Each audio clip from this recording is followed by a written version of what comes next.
Salutations, respected viewers. I am George from Ireland, and here I am in London.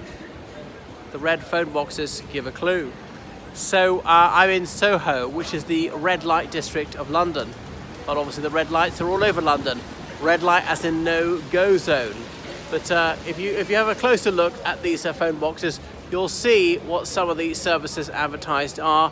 Might give you a bit of a clue. Now, I don't take exception to these sort of things. Doesn't bother me one whit. But some people take the very gravest exception to advertisements of this nature because they have their children with them and they find this grossly offensive. The sort of things that people are offering, these are their wares, these are the services which are on offer. I think you might get the picture. So Soho, comes from sort of a hunting cry of centuries ago, meaning something like tally-ho, as in we're going to chase a fox.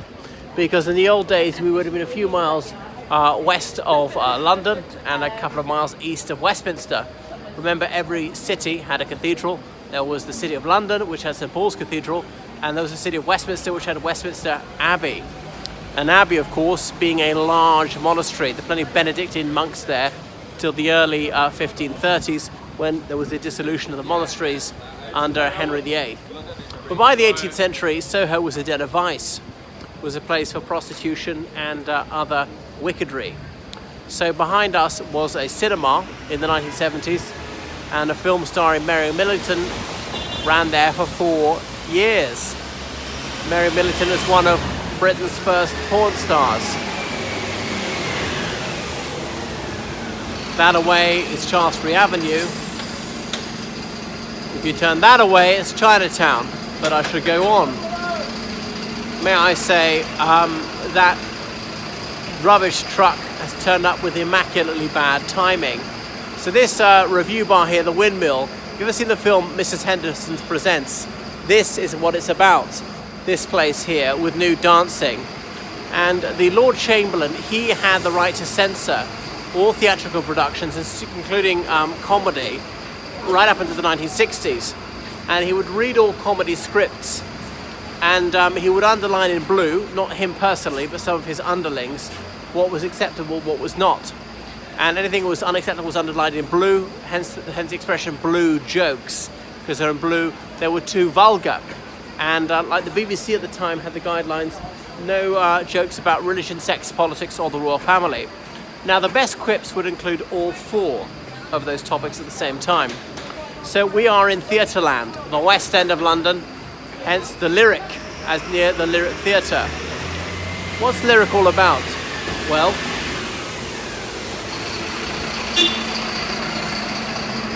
you may have heard of the lyre, the musical instrument, the lyre in ancient Greece, and poems composed to be performed to the lyre when the lyre was playing were known as lyrics. So there we are. Now, you may know of the 2 Ronnies, Ronnie Corbett and Ronnie Barker. Well, the very short one of those, the one is 5'0". He worked as a barman there while struggling to make it as an actor in the 1950s. Along here, Archer Street. So Archer Street is synonymous with pornography. There are a number of hostess bars were clip joints where men would go in there and they'd be tempted in by ladies in lingerie on the street, offering full nudity, and they would go down there, they'd be offered services, and there'd be an exorbitant price. They'd be given water, perhaps a drop of alcohol in it, told it was hundreds of pounds, and they'd be intimidated to paying it. So this place here, Archer Street Studios, that's where there were some pornographic photo shoots and films and so on, were there. So you get the idea. There were these basement dive entertainment places for prostitution, or sorry, as that's now sometimes euphemistically called a massage. If you ask for a massage, you might be bitterly disappointed to receive an actual massage. Usually people are expecting rather more than that. Here's Archer Street Studios, and where some skin flicks were made, things like that. Biological drama, I could put it that way. So it also then became the gay village. Homosexuality was decriminalised in England and Wales in 1967. There had been the Wolfenden Report in 1957. It was so called because it was chaired by Lord Wolfenden, an Anglican clergyman who'd been headmaster of of Uppingham School. And as a headmaster, he'd come across a teenage case of homosexual liaisons, because Uppingham was an all-boys school in those days. It's the one that Stephen Fry later attended, and of course he experimented with homosexuality, and he is a confirmed homosexual, but I wasn't sure of that at the time. So in 1957 the Wolfen Report came out, but Parliament chose not to act upon it. The Home Secretary at the time, Sir David Maxwell Fyfe, said, "I'm not going down in history as the man who legalised buggery." So some of these pubs around here are gay friendly, will fly the rainbow flag. Here being a case in point, hence the rainbow flag. So in the late 70s, an American chap invented that. I can't remember his name, he died only recently. And he said, that is the flag for gay liberation. You don't need to be gay to fly that, but just say that, you're gay friendly, you can be openly homosexual here and have no fear. So Raymond Revue Bar here opened in the early 80s. You see Raymond Revue Bar, Revue spelled R-E-V-U-E. So Raymond Revue Bar is about nude dancing, women dancing, so appealing to male heterosexuality. So the trouble is, because this is the red light district, and then this became the gay village, there was that immediate association of homosexuality with promiscuity, which of course isn't always true. And then you can see all around here the rainbow flag symbol. So if you are of the bent, this might be the part of town for you. You might otherwise, if you're straight, you might see a place offering massage. And you know what? It might even be an actual massage, or it might be something rather different. So later at night here, you might be approached by touts who are offering you adult services. Ooh, massage. I wonder what that could be all about. So down at Titsbury Court, which is notorious for drug dealing, but I think it was cleaned out a few years ago. So some people were protesting, they were up in arms a few years ago about the police crackdown on prostitution. Now, prostitution is not and never has been illegal in England, but there are offences around it, such as solicitation, carding, putting up those cards and telephone boxes. That is not legal. So you see adult bookshops downstairs, video booths, things like this. It's not quite Amsterdam. There was a shop here once called Mini Amsterdam. They're offering a massage again. Well, surprise, surprise. Now, if you are a man of a same-sex attraction, this place might appeal to you. Prowler, especially if you're on the prowl for sweet meats, fresh meat, whatever. You might find some get-up which appeals to you. Ooh, is there another rainbow flag above the door? It looks like it. So the first weekend of July is Gay Pride weekend here. Brighton on the south coast of England is the gay capital of England. I have a gay American friend who was a colleague of mine, and he came here. He was living in Ohio, that's where he grew up, and he thought he was studying in Canada, but he thought, no, I will go to university in England because that's the better version of Canada. Oh, there's a young man with bare arms in his outfit. Oh well, perhaps you can't see him from this angle. But anyway, so all sorts are welcome here: heterosexuals, homosexuals, bisexuals, and who gives a sexuals. So yeah, now we're on Wardour Street, one of the main streets of Soho, and there was a pub here called the Intrepid Fox.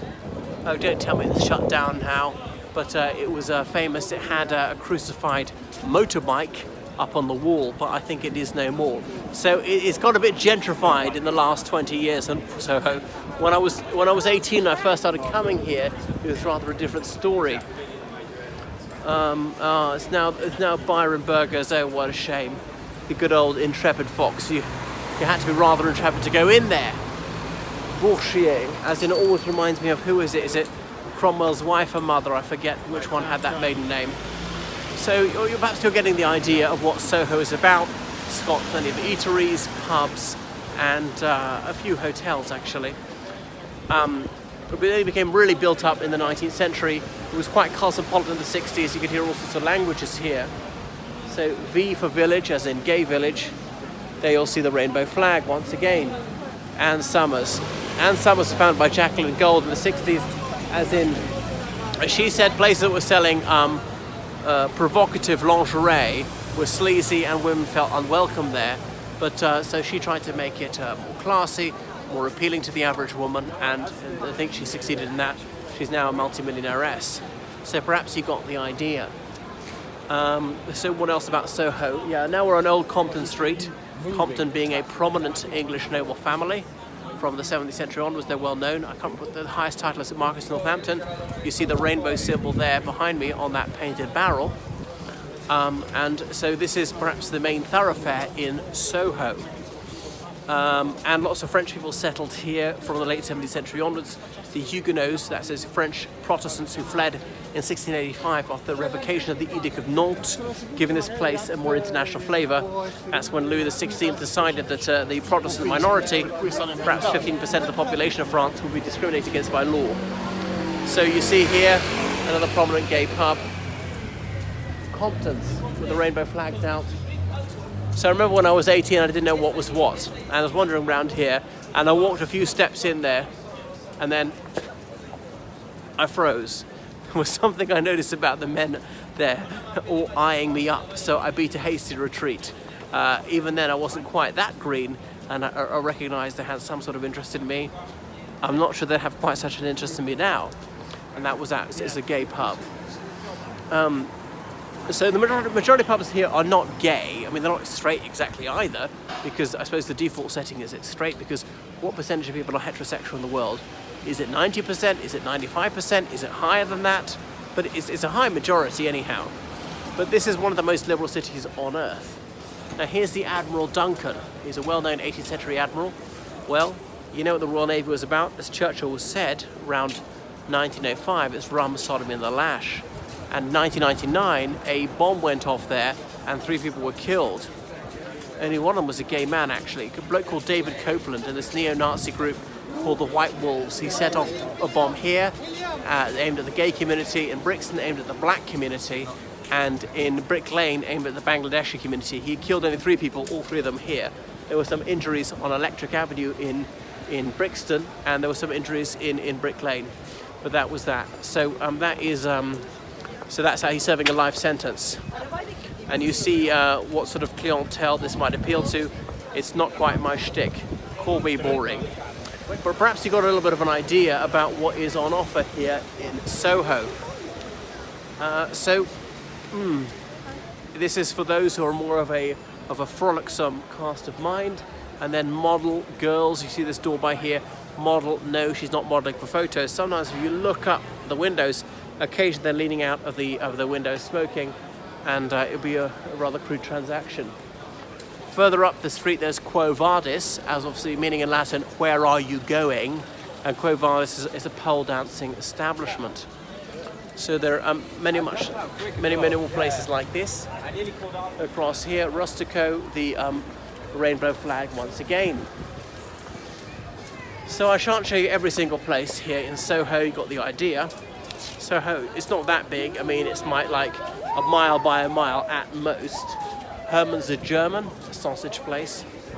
And here's a Vintners. Oh, and there's Belgo, as in Belgium. A restaurant with plenty of beer, chips, dipped in liberal quantities of mayonnaise. So there's a distinctly continental feel to this area. What else can I tell you? Oh, yeah. This Italian coffee shop, Cafe Nero.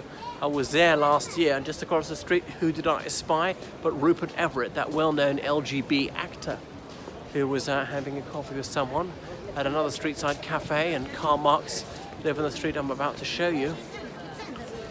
So perhaps you're beginning to get an idea of what Soho was all about. Here's Cafe Nero, a very well-known coffee chain. I always thought it was American or Italian, Nero, meaning black in Italian, but it's actually British. It was founded here in London in about 1996. Plenty of Indian restaurants. Deli Brasserie. So what is a brasserie? If you're not that good at French, you won't know that it means brewery. I'm not sure they actually brew their own beer. Russian restaurant Zima, meaning winter. In the Russian language, Ronnie Scott's Jazz Club, perhaps the most renowned jazz club here in London. You get the idea. So I cross over here, and that was the cafe where I saw Rupert Everett. And then where is it? John Logie Baird event at the television. There you can see the blue plaque. Mozart lived up the street. There you are, that blue plaque. perhaps you're getting a flavour of the place. You see at the first floor, there's a brown bricks, three windows. The middle of this three windows in the brown brick. That's the blue plaque. Karl Marx was on one of the nearby streets, Chinese restaurants, and all the rest of it. Soho Square is up behind. Perhaps you can see the greenery to my rear. So you may be beginning to gather an idea of what Soho is all about. A very happening and bohemian place. And down here, you can see the rainbow flag once again. Can you make that out, the rainbow flag up high? And then it says Q-K-U, but I think Q might be referring to queer. There's the rainbow flag up high. So welcoming the LGBT community. So this is what Soho is all about. A little miniature tour of Soho. And it's not even the most popular time of week, certainly not, being a Monday evening. And then a nightclub here. This night spot behind me, cryptically named G-A-Y. I've heard people say it stands for gorgeous and young. That's why I'm not allowed in there. You can see the two flags there. They've got an idea. Occasionally they have drag queens performing there. Then G-A-Y, they had another nightclub only a quarter of a mile away. The Prince Edward Theatre, they've had a Aladdin on.